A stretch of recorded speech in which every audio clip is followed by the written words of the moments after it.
Hello, good morning, जोहार। मैं संजय और आप देख रहे हैं न्यूज झारखंड। चलिए जानते हैं आज की मुख्य 25 बड़ी खबरों को। पहली बड़ी खबर की बात करें तो झारखंड के राज्यपाल एवं मुख्यमंत्री ने सभी को रक्षाबंधन की शुभकामनाएं दी। झारखंड के राज्यपाल रमेश बैस एवं मुख्यमंत्री हेमंत सोरेन ने रविवार को रक्षाबंधन के पवित्र पर्व पर राज्य के सभी नागरिकों को बधाई व शुभकामनाएं दी हैं। राज्यपाल रमेश बैस ने अपने ट्वीट संदेश में सभी को रक्षाबंधन की हार्दिक बधाई व शुभकामनाएं देते हुए कहा है कि भाई बहन के पवित्र रिश्ते एवं अटूट बंधन का यह पर्व सभी के जीवन में हर्षोल्लास लाए। सभी भाइयों और बहनों के जीवन में जो है सदा स्नेह बना रहे तथा अपने कर्तव्यों का पालन करते रहे। मुख्यमंत्री ने भी रक्षाबंधन के पावन पर्व पर सभी को शुभकामनाएं दी। उन्होंने ईश्वर से सभी के स्वस्थ, सकुशल व सुखी रहने की कामना की। अगली बड़ी खबर की बात करें तो 5 साल की नौकरी के बाद शिक्षकों को मिलेगा मनचाहा जिला। महिला शिक्षकों के लिए नहीं होगी कोई बाध्यता। राज्य के शिक्षकों के अंतर जिला स्थानांतरण की नियमावली में संशोधन किया जाएगा। नियमावली में संशोधन के लिए गठित कमेटी में प्रारंभिक स्तर पर इस पर सहमति बन गई है।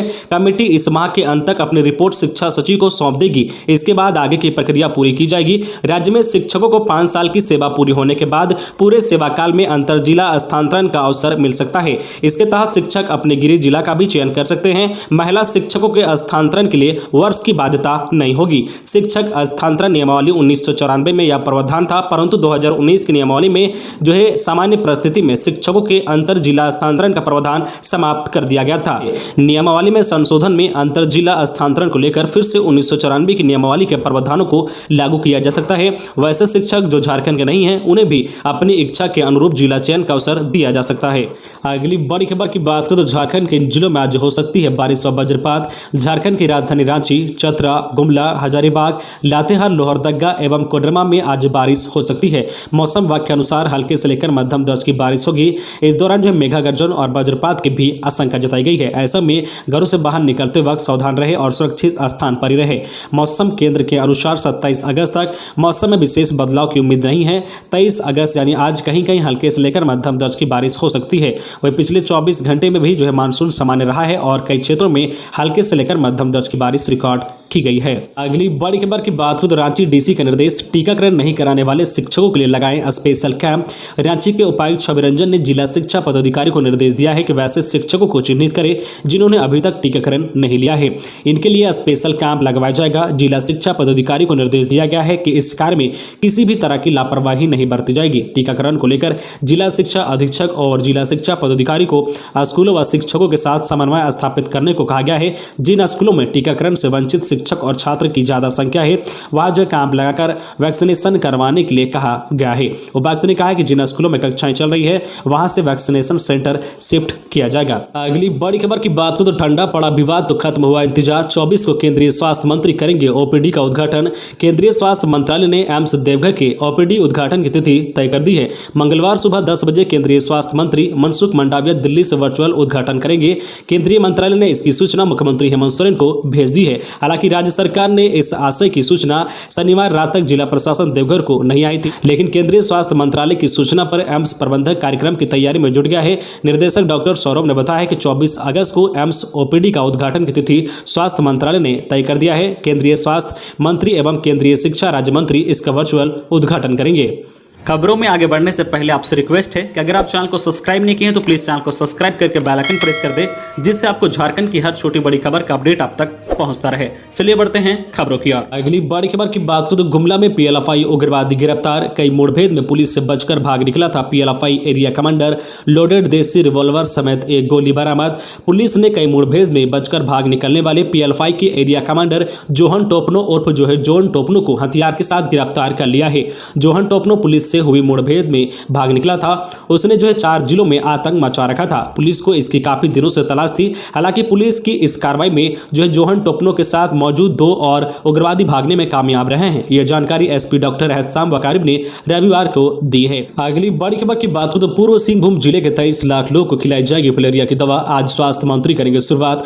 पूर्व सिंहभूम जिले के 23 लाख लोगों को फिलेरिया की दवा खिलाई जाएगी। सोमवार को इस कार्यक्रम का उद्घाटन स्वास्थ्य मंत्री बन्ना गुप्ता करेंगे। इससे पूर्व रविवार को जिला मलेरिया विभाग के 6 प्रचार गाड़ी को हरी झंडी दिखाकर रवाना किया गया है। मलेरिया पदाधिकारी डॉक्टर मीना कंडोलिया ने कहा है कि मलेरिया मुक्त अभियान के तहत 23 से 27 अगस्त तक विशेष अभियान चलाया जा रहा है। इस दौरान जो लोग को मुफ्त में दवा खिलाई जाएगी। अगली बाढ़ के बाद की बात करें तो देवघर बासुकीनाथ मेला क्षेत्र में चप्पे चप्पे पर तैनात थी पुलिस। बासुकीनाथ मंदिर में सावन माह के अंतिम दिन रविवार को सावन की पूर्णिमा पर भी पूरी तरह से सन्नाटा पसरा रहा। बासुकीनाथ के पूरे मेला क्षेत्र में वीरानी छाई रही। इक्के दुक्के स्थानों पर बाहर से आने वाले श्रद्धालु पुलिस बल से मंदिर के समीप पहुंचने देने की चिरौरी करते दिखे।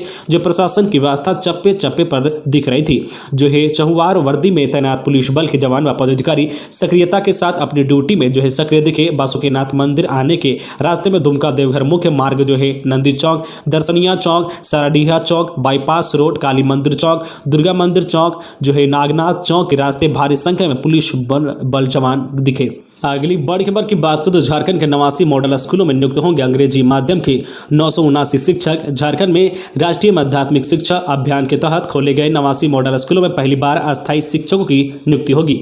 स्कूली शिक्षा एवं साक्षरता विभाग द्वारा इन स्कूलों में शिक्षकों की नियुक्ति के लिए नियुक्ति नियमावली को अंतिम रूप देने की कवायद की जा रही है। इन स्कूलों में कुल 979 स्नातक तौर प्रशिक्षित शिक्षकों की नियुक्ति होगी। इन मॉडल स्कूलों के लिए विषयवार स्नातक तौर प्रशिक्षित शिक्षकों के पद पर वैसे अभ्यर्थियों की नियुक्ति होगी जो अंग्रेजी में दक्ष हो। भाषा शिक्षकों के लिए अंग्रेजी में दक्ष होना जरूरी नहीं होगा। अगली बड़ी खबर की बात करें तो मुख्यमंत्री हेमंत सोरेन ने बंधवाई राखी, राज्यवासियों को दी शुभकामनाएं। झारखंड के मुख्यमंत्री हेमंत सोरेन ने कल रक्षाबंधन के अवसर पर अपने आवास पर राखी बंधवाई। सीएम की बहनों ने उन्हें राखी बांधी। मुख्यमंत्री हेमंत सोरेन को दुमका जिला स्थित सिकरीपाड़ा प्रखंड के ग्राम सीतासाल निवासी मती सोरेन ने भी राखी बांधी है। मुख्यमंत्री कार्यालय की ओर से बताया गया है कि सीएम आवास में मुख्यमंत्री हेमंत सोरेन को दुमका जिला के सिकरीपाड़ा प्रखंड में मती सोरेन ने भी राखी बांधी है। मुख्यमंत्री ने बहन मती सोरेन को रक्षाबंधन पर्व की शुभकामनाएं दी। पिछले कई वर्षों से रक्षाबंधन पर्व पर बहन मती हेमंत सोरेन को रक्षा सूत्र बांधती आई है। मुख्यमंत्री ने कहा कि रक्षाबंधन पर्व पर परिवार संग कुछ पल बिताएं। सभी को इस पावन अवसर पर पुनः अनेक अनेक शुभकामनाएं और जोहार किया है। इधर मुख्यमंत्री ने रक्षाबंधन पर सभी को शुभकामनाएं दी। उन्होंने कहा कि रक्षाबंधन के इस पावन पर्व पर सभी को अनेकानेक शुभकामनाएं और जोहार। आप सभी स्वस्थ, सकुशल और सुखी रहें, यह मेरी कामना है। अगली बड़ी खबर की बात करें तो साहिबगंज में गंगा के जलस्तर में कमी, लेकिन बाढ़ पीड़ितों की मुश्किल बरकरार। साहिबगंज में बाढ़ ने तबाही मचा रखी है। वैसे तो गंगा के जलस्तर में कमी आई है और कई इलाकों में बाढ़ का पानी भी कम होने लगा है, लेकिन लोगों की मुश्किलें अभी भी कम नहीं हुई है। गंगा के जलस्तर में कमी आने के कारण साहिबगंज में हालत पहले से बेहतर है। कई इलाकों में बाढ़ का पानी निकलने लगा है, लेकिन ये राहत मामूली है क्योंकि बाढ़ पीड़ित लोग अभी भी कई मुश्किलों का सामना कर रहे हैं। राशन, साफ पानी, मवेशियों के लिए चारे की दिक्कत बनी हुई है। हालांकि राज्य सरकार के निर्देश के मुताबिक जिला प्रशासन लोगों तक राहत पहुंचाने की पूरी कोशिश कर रहा है। हालांकि बीजेपी विधायक अनंत ओझा इसे नाकाफी बता रहे हैं। राजमहल से बीजेपी विधायक अनंत ओझा राहत कार्यों को लेकर संतुष्ट नहीं है। हालांकि विधायक अपने स्तर से भी लोगों को राहत पहुंचाने का काम कर रहे हैं, लेकिन बाढ़ राहत कार्यों में सरकार की ओर से तेजी नहीं लाए जाने पर उन्होंने नाराजगी जाहिर की है। अगली बड़ी खबर की बात करें तो पलामू, रामगढ़, कोडरमा व जमशेदपुर के इंजीनियरिंग कॉलेज पीपीपी मोड पर होंगे संचालित। झारखंड में बनकर तैयार चारों इंजीनियरिंग कॉलेज के संचालन की जिम्मेदारी पीपीपी मोड पर निजी इंजीनियरिंग संस्थानों या बड़े उद्योगों को दी जाएगी। उच्च एवं तकनीकी शिक्षा विभाग ने इन इंजीनियरिंग कॉलेजों के संचालन के लिए 5 सितंबर तक इच्छा की अभिव्यक्ति आमंत्रित की है। एनआईआरएफ रैंकिंग में टॉप 100 में शामिल इंजीनियरिंग संस्थानों तथा बड़े उद्योगों में से चयनित संस्थानों या उद्योगों को इन इंजीनियरिंग कॉलेज के संचालन की जिम्मेदारी दी जाएगी। अगली बड़ी खबर की बात करें तो अब निर्धारित रूट पर चलेगी हमसफर एक्सप्रेस। साहिबगंज जमालपुर रूट पर भी सरपट दौरी ट्रेन। रेलवे ट्रैक पर पानी भर जाने के कारण हमसफर एक्सप्रेस को डायवर्ट किए जाने के बाद अब सोमवार से परिचालन सामान्य हो जाएगा।